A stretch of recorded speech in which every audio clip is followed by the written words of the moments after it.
Good morning बच्चों, मैं अभिषेक मिश्र, PGT chemistry. आज 12th क्लास के लिए आज का टॉपिक हमारा है carboxylic acid preparation and properties. कौन कौन सी प्रिपरेशन है वो हम आपको बता देते हैं। टॉपिक है preparation and properties of carboxylic acid. Number 1 preparation, 1 degree alcohol का अगर हम ऑक्सीडेशन कराएं, स्ट्रॉन्ग ऑक्सीडेशन, फिर से रिकॉल करा दूं, एल्कोहल के चैप्टर में हमने आपको ऑक्सीडेशन और रिडक्शन का कॉन्सेप्ट बताया था। 3 मेट्रो स्टेशन का नाम लेकर, दिल्ली के शाहदरा, वेलकम, सीलमपुर। तो वहां पर शाहदरा से सीलमपुर जाने का स्ट्रॉन्ग ऑक्सीडाइजिंग एजेंट का कॉन्सेप्ट था। वहां पर वीक का कॉन्सेप्ट बताया था CrO3, बट यहां पर CrO3 स्ट्रॉन्ग है because it is with H2SO4। H2SO4 के साथ अगर CrO3 आता है तो स्ट्रॉन्ग ऑक्सीडाइजिंग एजेंट होता है। इसे हम जोन्स रिएजेंट बोलते हैं। क्या बोलते हैं? Jones reagent. अब आपका काम है R की जगह डिफरेंट वैल्यूज पुट अप करके आप RCOOH बना सकते हैं। सेकेंड प्रिपरेशन है एल्काइल बेंजीन। एल्काइल बेंजीन कितनी भी ले लीजिए, अगर हम एल्काइल बेंजीन की रिएक्शन KMnO4 से कराते हैं और फिर उसकी हाइड्रोलिसिस करते हैं, देन फाइनली हमें COOH मिलता है। प्लीज एक बात ध्यान रखिएगा कि पहले जब हम KMnO4 केवल करेंगे तो यहां पर COOK आएगा। ये बात बार बार नहीं बताई जाएगी, आप समझ लीजिए। और जब उसकी हाइड्रोलिसिस कर देते हैं, सेकंड स्टेप वाला हाइड्रोलिसिस आता है हमारे पास, तो ये हट के H आ जाता है। हाइड्रोलिसिस एसिडिक मीडियम में, तो इन्होंने कहा COOH बन जाएगा। तो हम ये दोनों रिएजेंट एक साथ रख रहे हैं। आपको समझना यह है कि अगर यहां पर C2CH3 भी हो, CH2CH3, देन COOH ही बनेगा। सब प्रोडक्ट बाय प्रोडक्ट CO2 वगैरह निकल के बन के निकल जाएंगे, उनसे हमें कोई मतलब नहीं। इवन यहां पर हमारे पास CH2 का ट्वाइस, मैं जरा हटा देता हूं इसे, ऐसा भी अगर कुछ रिएजेंट है, इधर भी CH3 है, इधर भी CH3 है, आइसोप्रोपाइल बेंजीन भी है, तो हमारा प्रोडक्ट क्या होगा? COOH होगा। एक ही कार्बन पर कितने भी CH3 CH2 CH2 CH2 group लगा दिए जाएं, हमें COOH एक ही मिलेगा। But if there is 2 substitution, मान लीजिए यहां पे CH3 है और यहां पे CH3 है, तो यहां भी COOH आ जाएगा। ये आपको ध्यान रखना है। एल्काइल सब्स्टिट्यूशन में, बेंजीन में जितनी बार एल्काइल सब्स्टिट्यूशन होगा उतनी ही बार COOH यहां पे मिल जाएगा। अगर यहीं पर एक और होता, यहां पर एक और COOH मिलता, ये आपको समझना है। यहीं पर अगर हम इसको हटा के C2H5 लिख देंगे, प्रोडक्ट यही रहेगा, कोई फर्क नहीं पड़ेगा। कितना भी चेंज कर दीजिए आप, इन सबको हटा दिया जाए, यहां हम CH डबल बॉन्ड CH2 लिख दें, यहां पर एक COOH रहेगा और कुछ नहीं रहेगा। जहां जहां सब्स्टिट्यूशन है वहां वहां पर ये चीज COOH आएगा। और इसको अगर हटा दिया जाए, एक ही अगर यहां पर ये है तो ये हट जाएगा, COOH एक ही आएगा। तो एल्काइल बेंजीन में यही बताया गया कि बेंजीन में जितने भी सब्स्टिट्यूशन है कार्बन वाले, उन सब की पोजीशन पर COOH आ जाएगा। इवन यहां पर अगर COCH3 लिखा जाता है, जिसे हम एसिटोफिनोन कहते हैं, वो भी COOH में कन्वर्ट हो जाएगा। हाँ, एक डिफरेंस था कि अगर केवल इसको साइक्लोहेक्सीन माना जाए, तो प्लीज समझिएगा प्रोडक्ट में क्या डिफरेंसेस आएंगे। अगर इसको साइक्लोहेक्सीन मान लिया जाए और यहां एसिडिक KMnO4 लगा दिया जाए, तो ये बॉन्ड यहां से ब्रेक हो जाता है, यहां भी COOH आ जाएगा और यहां भी COOH आ जाएगा। ये थोड़ी सी इंपॉर्टेंट रिएक्शन। ये प्रिपरेशन नंबर 2। थर्ड प्रिपरेशन देखिएगा, ढेर सारी रिएक्शन है। साइनाइड की हाइड्रोलिसिस करें, अमाइड की हाइड्रोलिसिस करें, एसिड हैलाइड की हाइड्रोलिसिस करें, एनहाइड्राइड की हाइड्रोलिसिस करें, या फिर एस्टर की हाइड्रोलिसिस करें, इन सब की हाइड्रोलिसिस करने पर हमें कार्बोक्सिलिक एसिड बनता है। और ये सारी हाइड्रोलिसिस रिवर्सिबल रिएक्शन है, यानी जो प्रोडक्ट बनेगा उसको हम रिवर्स रिएक्शन लगाकर दोबारा ये सारे कंपाउंड एसिड से बना सकते हैं। याद रखिएगा, ये सारी रिवर्सिबल रिएक्शन है। तो प्रॉपर्टीज में भी इन्हीं का यूज होने वाला है। और इसका हम एग्जांपल आपको करके दिखा देते हैं बारी बारी से। RCN RCN में कहा गया कि अगर पार्शियल हाइड्रोलिसिस है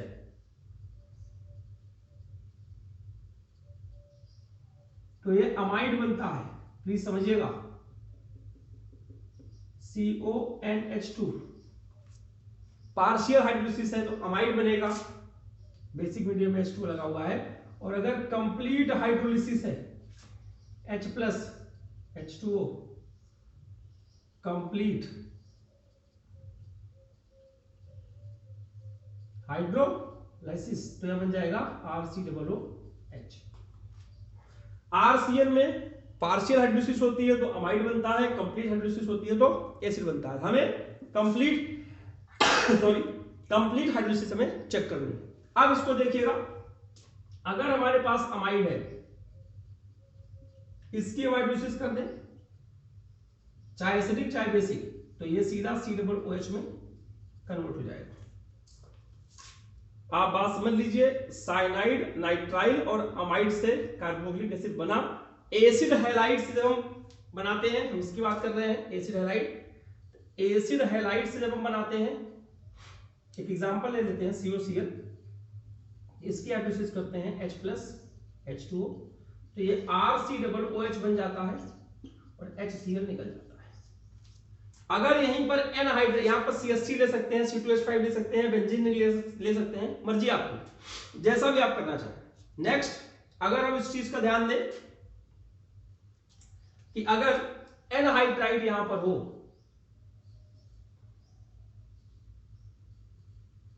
ये सिमेट्रिकल एनहाइड्राइड है, आप समझिएगा, इसी को मैंने ओपन कर दिया है। यहां पर जब इसकी हाइड्रोलिसिस करते हैं H प्लस या फिर OH माइनस कुछ भी लगा दीजिए, तो ये RCOOH प्लस RCOOH, ये 2 molecules of same carboxylic acid बनते हैं। अगर यही R डिफरेंट हो जाए, अब देखिए यहां पे हमने कर दिया CH3, सपोज कीजिए यहां पे कर दिया CH3, ये सिमेट्रिकल हो गया, तो यहां भी CH3 आ जाएगा और यहां भी CH3 आ जाएगा। सिमेट्रिकल एनहाइड्राइड का जब हाइड्रोलिसिस करते हैं तो 2 molecules of same carboxylic acid बनता है, और यही अगर अनसिमेट्रिकल कर दें C6H5, तो यहां पर क्या जाएगा, C6H5, बेंजोइक एसिड और कार्बोक्सिलिक एसिड आ जाएगा। ये अनसिमेट्रिकल हो गया।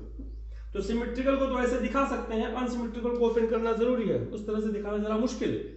अब एस्टर की बात करते हैं, एस्टर की हाइड्रोलिसिस करने के बाद कार्बोक्सिलिक एसिड मिलता है, ये हम उसमें पढ़ चुके हैं एल्कोहल की प्रिपरेशन में। ये आपका एस्टर की हाइड्रोलिसिस, तो RCOOH प्लस R-OH, इसमें एल्कोहल बनता है। इसका ऑक्सीडेशन करा सकते हैं, दोबारा एसिड बन जाएगा, हम जानते हैं। ये सारी रिएक्शन रिवर्सिबल है, यानी अगर हम चाहें तो वापस इससे ये बना सकते हैं, इससे ये बना सकते हैं, इससे ये बना सकते हैं। प्रॉपर्टीज में आपको वो चीज दिख जाएगी, रिवर्सिबल रिएक्शन। यानी हम कह सकते हैं कि एसिड और HCl की रिएक्शन से एसिड हैलाइड बनता है, एसिड और एसिड के कॉम्बिनेशन से हीट करके H2O निकालेंगे तो एनहाइड्राइड बन जाएगा। यहां पर एसिड और एल्कोहल का जब एस्टरिफिकेशन कराएंगे, हीट करके H2O निकालेंगे, ये बन जाएगा रिवर्सिबल रिएक्शन में। और अमाइड से हम दोबारा CN बना सकते हैं, एसिड से दोबारा CN बना सकते हैं, एसिड से दोबारा अमाइड बना सकते हैं। ये आपको समझने वाली जरूरत है, ये सारी रिवर्सिबल रिएक्शन की प्रिपरेशन। प्रॉपर्टीज क्या हुई, जिक्र हो गया, प्रॉपर्टीज अब आप अपने आप इस चीज की कर लेंगे, हम इसका डिस्कशन अभी नहीं करेंगे। अब जो एक टॉपिक हमारा रह गया प्रिपरेशन का, ये टॉपिक है हमारा RMGX और CO2 का यूज करके हम कैसे बनाते हैं। देखिए बहुत सिंपल सा तरीका है, RMGX C डबल बॉन्ड, ये CO2 है, परेशान मत होइएगा, मैकेनिक्स दिखा रहा हूं। इन्होंने कहा जब ये बॉन्ड ऐसे ब्रेक होगा, यहाँ निगेटिव यहाँ पॉजिटिव, तो ये निगेटिव इस पे जाएगा, ये पूरा जो पॉजिटिव चार्ज है हमारा ये इस पे जाएगा। सॉरी, इसको ऐसे जोड़ देते हैं, इसको इधर से जोड़ते हैं, तो ये इस पे चला जाएगा। तो जो हमारा प्रोडक्ट बना क्या बना, R किसके पास गया, C के पास, C double bond O minus MgX plus, जब इसकी हाइड्रोलिसिस कर देंगे तो क्या बन जाएगा, H plus H2O, RCOOH plus MgOH X। इसकी मैं कई बार करा चुका हूं। यानी कि सिंपली अगर हम बात करें, हमारे पास CH3Cl है और हमें कन्वर्ट करना है, इसको कन्वर्जन की बात कर रहे हैं भाई, CH3COOH। देखो कार्बन बढ़ाना भी है, कई सारे इसके तरीके हो सकते हैं। पहला तरीका आप देखिए इसी रिएक्शन का यूज करके, पहले हमने Mg और ट्राई ईथर का इस्तेमाल करके, ट्राई ईथर कहां मिला था फर्स्ट चैप्टर में, तो CH3MgBr बना लिया और CH3MgBr की रिएक्शन CO2 से करा दी, फॉलोड बाय हाइड्रोलिसिस, बन गया कार्बोनिक एसिड। दूसरा भी तरीका है कि CH3 की रिएक्शन सेकंड तरीका देखिए, KCl से करा दीजिए, CH3Cn आ गया और अभी अभी आपने पढ़ा था कि Cn की जब कंप्लीट हाइड्रोलिसिस पढ़ते हैं H3O+ तो कार्बोनिक एसिड बन जाता है।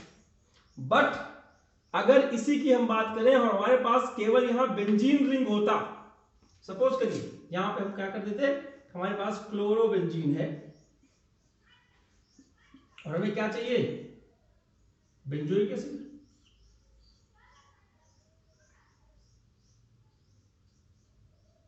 बेंजोइक एसिड चाहिए। अब प्रॉब्लम क्या है कि ये वाली रिएक्शन तो हो जाएगी, यहां बेंजीन का MgBr बन जाएगा,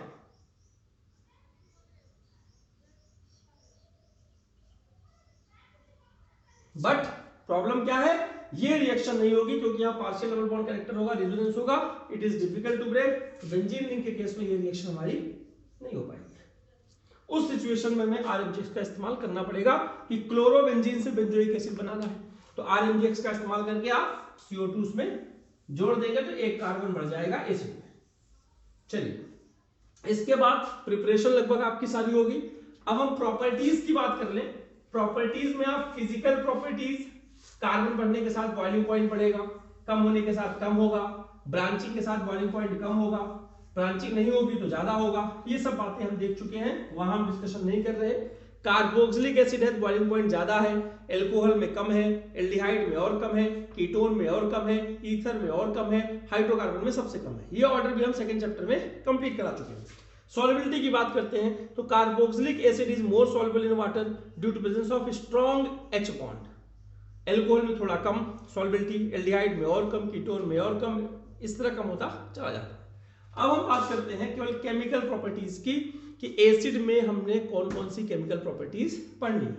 अगर हम बात करें पहली प्रॉपर्टीज की तो आप डिस्कशन कर सकते हैं, बहुत पुराना वो है कि RCOOH, इसमें हम अगर SOCl2 डाल दें तो RCOCl बन जाएगा प्लस HCl बन जाएगा प्लस SO2 बन जाएगा। ये पुरानी number best reaction for the conversion of OH into Cl, याद करिए फर्स्ट चैप्टर में डार्जन रिएक्शन बोलते थे, OH हट के Cl आ गया।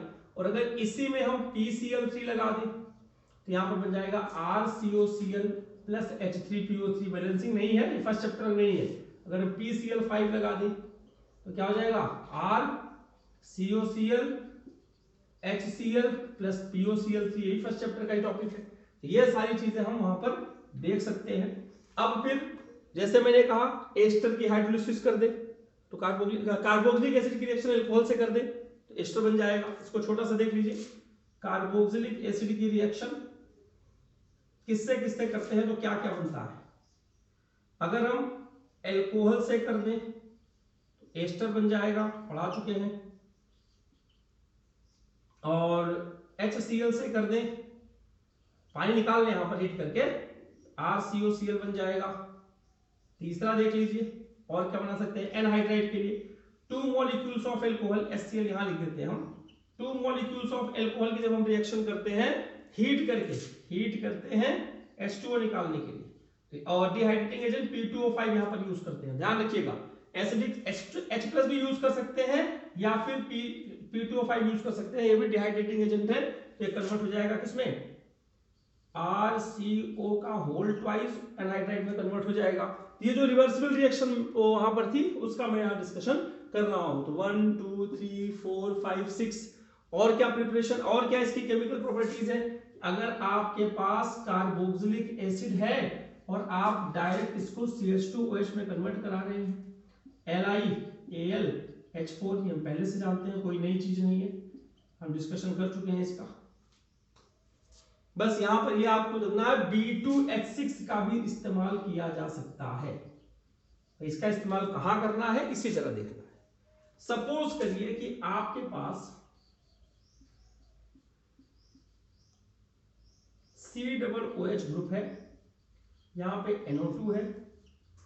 अगर आप इसमें LiAlH4 यूज करते हैं हाइड्रोलिसिस के साथ, तो ध्यान रखिएगा LiAlH4 कार्बोक्सिलिक एसिड को रिड्यूस करने के साथ साथ NO2 को NH2 में भी रिड्यूस कर देगा।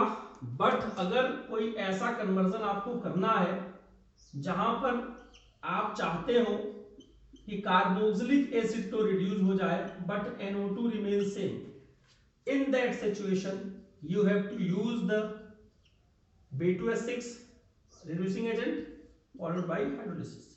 उस कंडीशन में B2H6 NO2 को रिड्यूस नहीं करता। ये जो LiAlH4 है NO2 को रिड्यूस कर देता है, एस्टर को रिड्यूस कर देता है। कई सारे एग्जांपल इसके हैं जो इसमें यूज होते हैं। और अगली बात हम कर लेते हैं इसकी प्रिपरेशन की प्रॉपर्टीज की। HVZ रिएक्शन, HVZ रिएक्शन ये क्या है भाई? Hell, H for hell, Willard Jelinski reaction scientist का नाम है। इन्होंने कहा कि अगर एसिड के पास अल्फा हाइड्रोजन है, तो प्लीज समझिएगा ये ऐसा कार्बोक्सिलिक एसिड में बना रहा हूं जिसपे अल्फा हाइड्रोजन आपको दिखेगा, अल्फा कार्बन अल्फा हाइड्रोजन। तो उसकी रिएक्शन अगर हम Cl2 से कराएं रेड फास्फोरस की प्रेजेंस में, रेड फास्फोरस की प्रेजेंस में Cl2 से कराएं, तो यहां पर अल्फा हेलो एसिड बनता है, अल्फा हेलो एसिड या क्लोरो एसिड बोल सकते हैं भाई क्योंकि ये क्लोरीन है। अल्फा हेलो एसिड बनता है। बस आपको यही ध्यान रखना है कि अगर यहां पर CH3COOH हुआ और ये रिएजेंट आया तो बनेगा CH2ClCOOH। But if there is, same process दिखा रहा हूं, CH2COOH आया तो सेम रिएजेंट बेंजीन के साथ CHClCOOH। ध्यान रखिएगा प्रॉब्लम क्या है कि HCOOH में अल्फा हाइड्रोजन नहीं होते, ये वाली रिएक्शन इसमें नहीं होगी। ध्यान रखिएगा बेंजोइक एसिड जिसमें अल्फा हाइड्रोजन नहीं है, यानी जो कैनिजारो रिएक्शन देते हैं वो HBZ रिएक्शन नहीं देंगे। नहीं, ऐसा मैं सिर्फ हिंट दे रहा हूं, एल्डिहाइड के लिए था कार्बोक्सिलिक एसिड के लिए मैं सिर्फ हिंट दे रहा हूं कि अल्फा हाइड्रोजन इसमें नहीं होंगे, HBZ रिएक्शन नहीं देगा। अल्फा हाइड्रोजन होंगे, HBZ रिएक्शन मिलेगा। अब एक छोटा सा टॉपिक हमारे पास रह गया एसिडिटी, जिसका कंप्लीट एक्सप्लेनेशन हम एल्कोहल के चैप्टर में कर चुके हैं, जिसमें आपको एक छोटा सा केवल एक तरीका बता देते हैं कि अगर इलेक्ट्रॉन डोनेटिंग ग्रुप लगा है तो ये एसिडिटी को डिक्रीज करता है, और अगर इलेक्ट्रॉन विड्रॉइंग ग्रुप लगा है तो ये एसिडिटी को इंक्रीज करता है। क्यों? Electron withdrawing group carbon ion जो वहां पर नेगेटिव चार्ज, सॉरी H+ निकलने के बाद जो नेगेटिव चार्ज आता है कार्बोक्सिलेट आयन उसको स्टेबलाइज करता है, और इलेक्ट्रॉन डोनेटिंग ग्रुप से डिस्टेबलाइज करता है। एक एग्जांपल दिखाते हैं। HCOOH में से अगर हम H+ निकाल देते हैं -H+ आयन तो बनता है HCOO-, और यही हम CH3COOH में से H+ आयन निकाल दें तो हमें बनेगा CH3COO- आयन। रेजोनेंस COO का यहां भी होगा, यहां भी होगा, बट आप इस बात को ध्यान से समझिए कि ये जो नीचे वाला इलेक्ट्रॉन डोनेटिंग ग्रुप है उसके चक्कर में ये लेस स्टेबल होगा और ये स्टेबल होगा। इसका मतलब क्या हुआ? ये वाला स्टेबल तो H+ आयन जल्दी निकालेगा। एसिडिटी की जब हम बात करेंगे तो carboxylic methanoic acid is more acidic then ethanoic acid, ethanoic acid is more acidic then propanoic acid, number of carbon atom बढ़ेंगे, वो कम होता चला जाएगा। इलेक्ट्रॉन विड्रॉइंग ग्रुप की बात कर लें तो अगर हमारे पास CH3COOH है और इसमें हमने एक क्लोरीन लगा दिया CH2Cl COOH, लो इसकी एसिडिटी बढ़ गई क्योंकि इलेक्ट्रॉन विड्रॉइंग ग्रुप है, ये कार्बन आयन को कार्बोक्सिलेट आयन को स्टेबलाइज करेगा। और अगर यहां पर हम फ्लोरीन लगा देते हैं, आपको पता है फ्लोरीन की इलेक्ट्रोनेगेटिविटी इससे ज्यादा होती है, तो ज्यादा एसिडिक हो गया। हम उसकी बात कर लें